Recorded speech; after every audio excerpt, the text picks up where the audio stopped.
Hello, everyone, and welcome back to This Day in History, our nightly look back at a specific day in history, where we take a look back at a specific day in history and examine the historical context of the events that occurred, the historical ramifications of those events, some people that were born on that day, and we also take a look at some people that died on that day. As always, please hit the subscribe button, the bell notification icon to be alerted anytime I post new content, hit the like button, and tell a friend. And without any further ado, this day in history, February the 20th.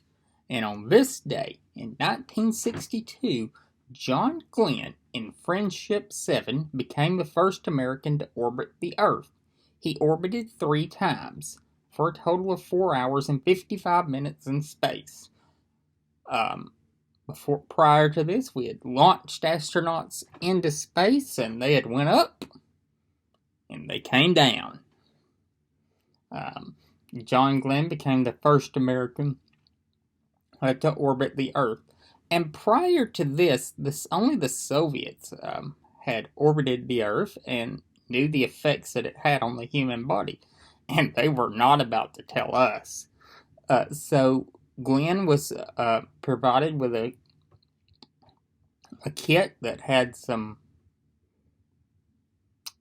objects in it to help him if his body suffered shock or pain during it.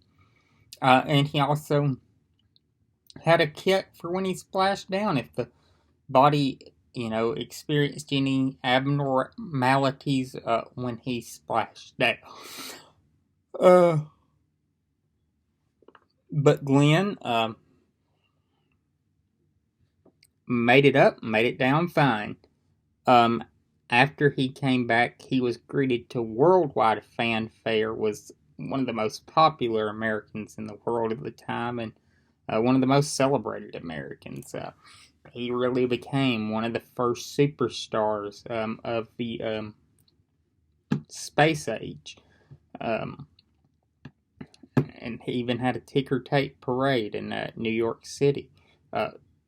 Glenn would later go on to serve in the U.S. Senate and return to outer space as an older man aboard the Space Shuttle Discovery. So, John Glenn, on this day, became the first American to orbit the Earth. Interestingly enough, the capsule is on display at the National Air and Space Museum in Washington, D.C., and I have had a chance to see it before. And it is a tiny, tiny capsule, folks. I mean, this is a very, very small place. It was some cramped quarters.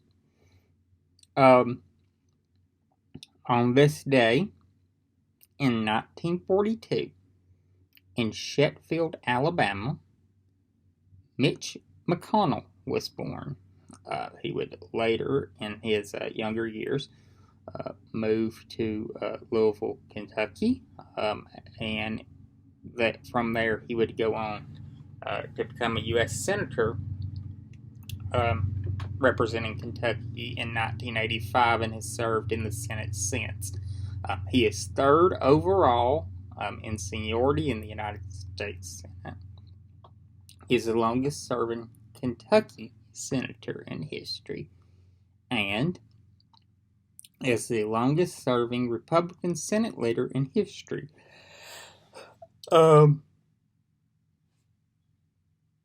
McConnell is a brutal tactician of Senate procedure and is the most effective Senate leader in history. Prior to him, one could argue it was LBJ. McConnell is past LBJ at this point. McConnell is a brutal tactician of Senate, as I said, Senate procedure. He knows every little nook and cranny in the Senate and uses it to his advantage.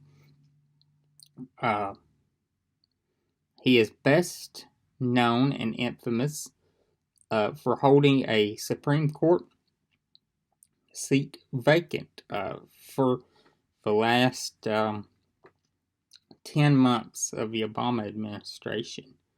In 2016, after the death of Supreme Court Justice Antonin Scalia.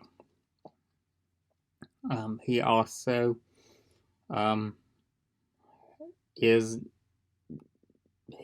just one of those figures that there's people either love him or they hate him. He's one of those rare figures in American politics where there's little in between on the feelings of Mitch McConnell.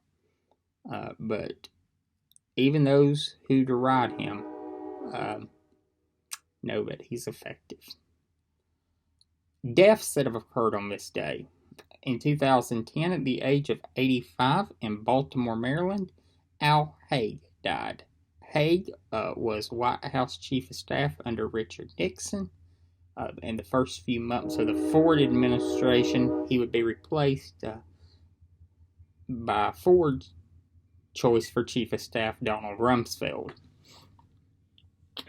He was Supreme Allied Commander of NATO under Ford and Carter. He was the Secretary of State in the Reagan administration. And in this Secretary of State role is where a lot of Americans remember him during the Reagan assassination. He said famously, I am in control here at the White House. He said, constitutionally, you have the President, the Vice President, and the Secretary of State. Constitutionally, it's the President, the Vice President, the Speaker of the House, who at the time was a Democrat, Tip O'Neill, the President pro tempore of the Senate, who at the time was Strom Thurmond, a Republican, and then Al Haig.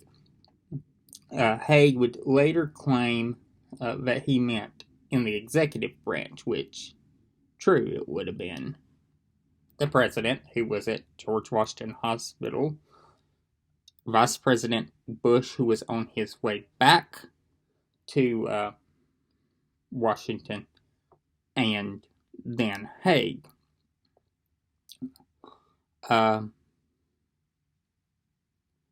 Haig never got along with the Reagan people. He was not in the inner circle. He would be replaced in the summer of 1982 by George Shultz as Secretary of State. And many consider Haig's